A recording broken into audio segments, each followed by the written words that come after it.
When you're in a constant state of anger, judgment, fear, upset, name-calling, bullying, think about if you're doing that. I'm not calling out one person. I'm calling to you to say, are you doing that? Because I know that I have done it.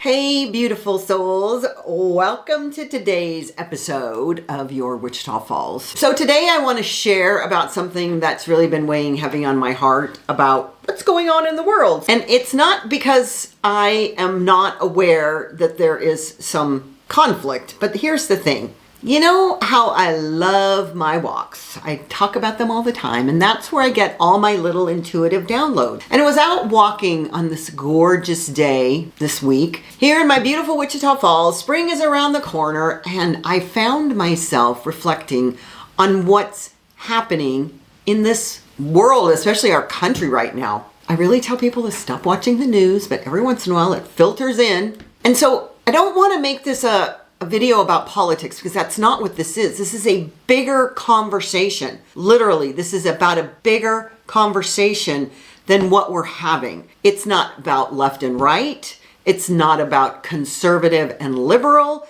It's not about Democrats or Republicans. Oh my God. When we put things in these categories, everyone just retreats to their corners. Have you ever noticed that? You start having a conversation with somebody and you're talking about, I don't know, I have an opinion on eggs, or I have an opinion on what's with tariffs or whatever. Here's the thing, is that as soon as you start to talk about it and you're not in the same camp, if you will, as the person you're talking to, everybody retreats to their corners. And guess what? When you retreat to your corners, you also turn off your hearing. Ugh. But this isn't about something that has to do with the surface of what is happening here. It's so much deeper. It's about life and what truly supports life. And for those of you that know me, I'm an abundance teacher. I teach about feminine energy. And so coming from that place, and that you can do, be, and have anything that you want in your life. And when I see the outpicturing of what's going on, it's breaking my heart, honestly.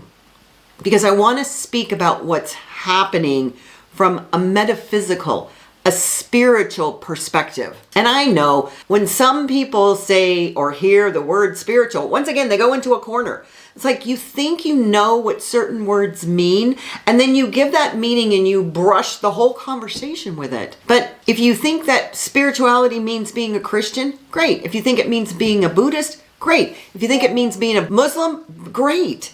Because what it is spirituality is what we are as these human little beings. We're spiritual beings having a human experience. And there's a bigger world of spirituality out there, that there is a golden thread that runs through all spirituality. So I'm going to speak to your spiritual self, whatever part of you that is. And if you're atheist, then it's your common sense, if you will.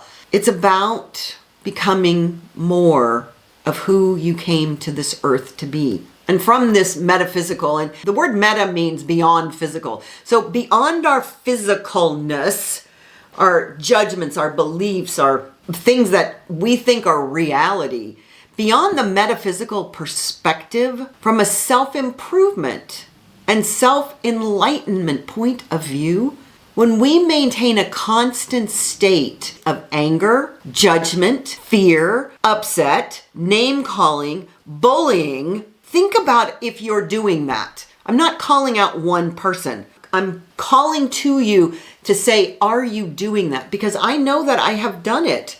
And what it does is it does not serve me. We're talking about seriously low vibrations. If you begin to understand that everything on this planet is about frequency and about vibration, you would stop that immediately. Because it's not helping you from a health perspective, it's not helping you from a psychological perspective, it's not helping you from a stress perspective. It's just not good. And I've started to notice some of this even in some spiritual communities, right? When we get into these anger conversations from your spiritual community, I don't care what spiritual community that is, that's not a place for it. The spiritual communities are talk about the oneness, about how we're connected to each other, how we love each other, how we treat each other as ourselves. That's a spiritual community. And when we say these things, like we're all equal, we're all one, which is true, but then we go out and we behave differently, that's just inauthenticity and a whole lot of other words. But then we act in ways that completely contradict this understanding of that we're all one. We can't do that. We're incongruent. We're cognitively dissonant, if you will, to quote a really popular term. And we create these divisions believing that there's something fundamentally different about those people, whoever those people are. That's not the truth of this world, is that everybody here is connected because we're all one. But when we're pointing at those people, what's happening? 3 fingers are pointing right back at you. And it reminds me of Byron Katie's work in Loving What Is. The first question she asks when examining a limiting belief, because that's what this is. This is a limiting belief that there's fear around whatever it is that's being put out there, this nonsense on everybody's side. But when you have a limiting belief that creates fear, the first thing you have to ask yourself, is it true? Well, generally, because I've coached enough clients that the first thing is generally you're going to say that your limiting beliefs are true, right? Because you've convinced yourself that the story is true, whatever it might be. It might be, I'm too old, or I'm too ugly, or I'm too fat, or I'm too whatever. Like I'm not good enough, right? All of these limiting beliefs when I'm talking about a self-growth perspective. But when you begin to talk about what you're believing is going on in the world, you have to ask yourself, is it true?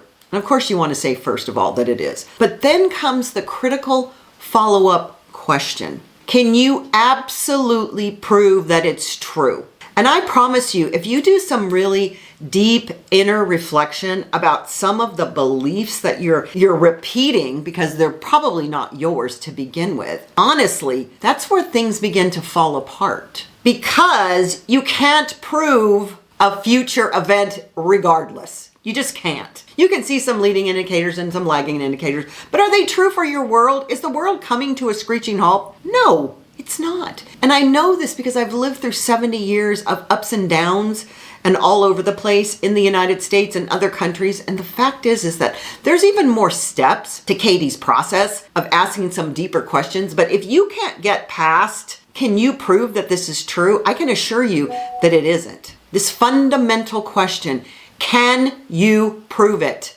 And that's the problem is we're listening to the press. And the press is just sound bites. And I've shared this before. They just want eyeballs. This is where we get stuck. It's because in all your limiting beliefs, including ones that are current events, you can't prove that what you're thinking is true. The truth is that people cannot prove what they're saying when they make these sweeping judgments about others. I promise you, you cannot prove it. You can believe it, but a belief is just some story that you created in your head.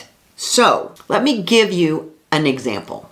When people call each other names, I don't care what the name is, without evidence. You know, you can make a racial slur, you could label someone as a Nazi or a fascist, whatever the insult of the day is. But I think to myself, oh my goodness, what if we did that in our daily lives to people we somehow don't like? If you met them at the bank or the grocery store and started calling them those names, right? That's polite citizenship, right? You don't go around doing that. Some people do, but the fact is that we have to begin to understand that this behavior is completely unacceptable in the real world, in your everyday world. So, yet somehow this type of discourse has become normalized in our broader social conversation, which is really, really disappointing and scary at some level. I mean, I'm not afraid of anything, but the fact is that that's become normalized. So I don't care about the politics. I truly don't. This is about being the best version of yourself as a spiritual being having a human experience on this planet. The level of vibration and energy in hateful discourse, listen to me please, the low vibration energy in hateful discourse is so low that I'm actually generally surprised everyone who engages in it isn't getting physically ill, because it takes a toll on your physical body. It truly does, because that energy has to go somewhere, and it goes into our bodies. So I have to look at myself too, of course. I ask, why am I even seeing what I'm seeing in the world? Why would I want to let this into my psyche? Because we create our own experience, right? But there it is. I'm noticing it because it's asking me to grow in some way. So here's the kicker. If you're seeing it or you're participating in it and it's a negative experience, it's asking you to grow in some way. It's asking all of us to grow in a new way. And it might be forced upon you, kind of like losing a job. I did a quick short video on, you're so lucky if you lose your job, honestly. But here's the thing. I want you to know that it's so fascinating when you think about how cult-like behavior works, because that's a lot of what I see going on in some systems. If you say anything negative against the group, you're out. Where is that in the overall freedom that we have as human beings, not just US citizens, but as human beings?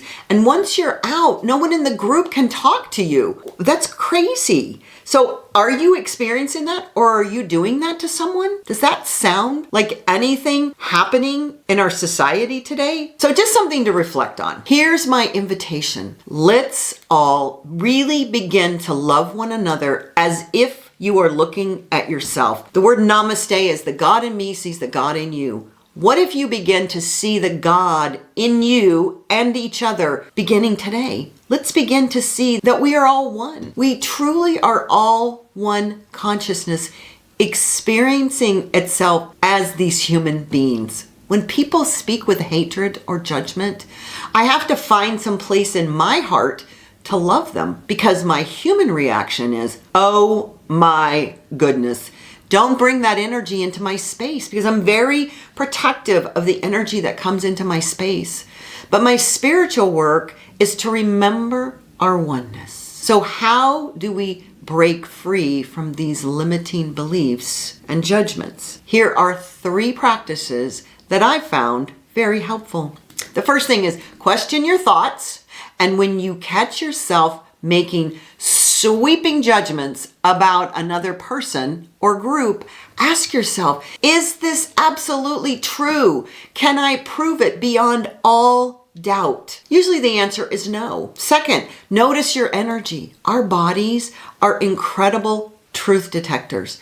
When you're engaging with certain content or conversations, does your energy feel expansive and light or contracted and heavy? That's your guidance system telling you what serves your highest good. And third, redirect your focus. What we focus on expands. And that's a really big thing to begin to notice. What are you for? Not what are you against? There's a whole website on that. Choose wisely. At the core of all of this judgment and division is fear. Fear that someone else's existence somehow threatens your own. Fear that there isn't enough to go around. Fear that if they win, we must lose. None of that is true. But from a spiritual perspective, these fears are based on the illusion of separation. There is no them, there's only us, all of us, together on this beautiful, challenging journey called life. I'll be honest with you, I struggle with this too.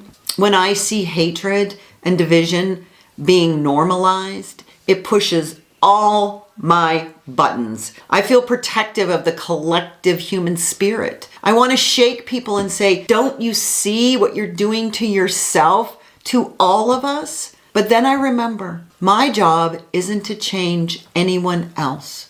My job is to be the change I wish to see, to hold the vibration of love, especially when it's difficult. So I invite you to join me in this practice. The next time you feel yourself getting pulled into judgment or division, take a breath. Remember that we're all one. Find compassion for the fear beneath the anger. Choose love over judgment. This isn't about politics. It's about our collective evolution as spiritual beings having this wild human experience together. I'd love to hear your thoughts in the comments. How do you maintain your center and your compassion in these divided times? What practices help you remember your essential oneness? Thank you for spending this time with me today. And remember, we're all in this together. And love is always the answer. Always. Until next time, this is the Queen of Magic out, shining out. So much love for each and every one of you.